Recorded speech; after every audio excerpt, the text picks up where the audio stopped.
Assalamualaikum warahmatullahi wabarakatuh. Kami dari kelompok 12 Di sini kami akan membahas tentang pemanfaatan ruang kosong. menjadi ruang terbuka hijau.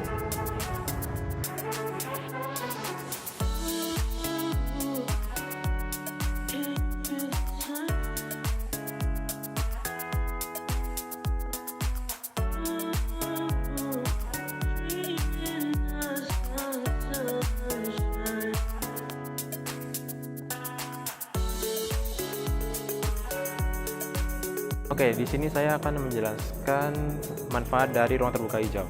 Manfaat ruang terbuka hijau dibagi menjadi beberapa poin. Yang pertama, sebagai paru-paru lingkungan.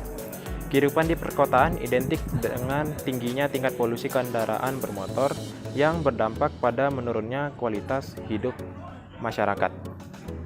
Yang kedua, untuk daerah resapan air.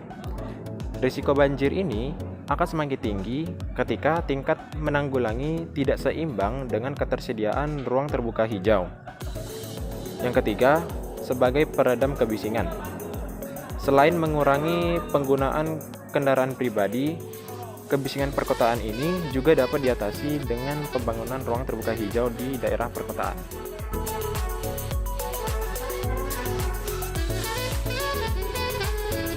Apa itu RTH? RTH atau ruangan terbuka hijau merupakan area memanjang berupa jalur atau area mengelompok yang bersifat terbuka dan ditumbuhi tanaman hijau baik secara sengaja ataupun alami.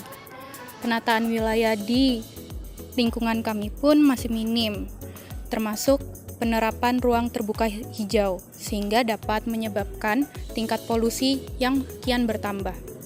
Minimnya penerapan ruang terbuka ini disebabkan oleh berbagai hal. Salah satunya terbatasnya lahan yang dimiliki pemerintah setempat, serta kurangnya dana untuk menambah ruang terbuka dan sulitnya pembelian lahan untuk dijadikan ruang terbuka.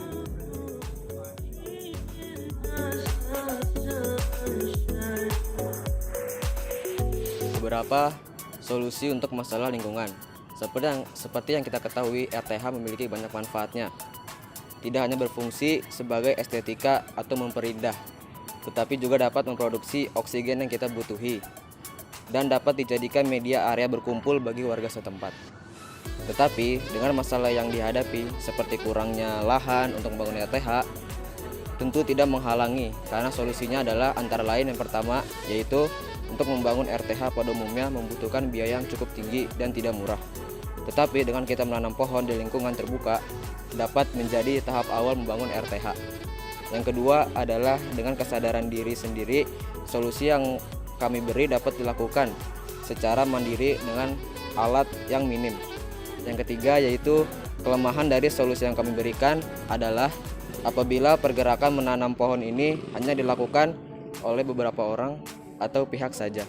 Yang keempat, untuk menerapkan secara langsung kami belum memiliki kesempatan untuk melakukannya, tetapi sisi positif yang dapat kami simpulkan adalah dapat meminimalisir polusi di area kampus, dapat menjadi daerah resapan air hujan sehingga dapat mencegah banjir, dan yang terakhir adalah dapat menyejukkan area kampus.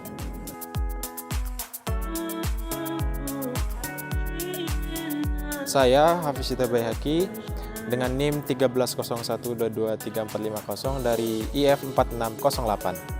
Nama saya Muhammad Raihan dari kelas IF 4608 dan NIM saya 1301223418.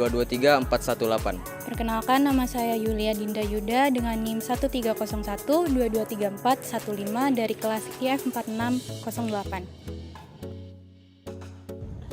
Sekian penjelasan dari kelompok kami, kelompok 12. Apabila ada kesalahan, mohon maaf.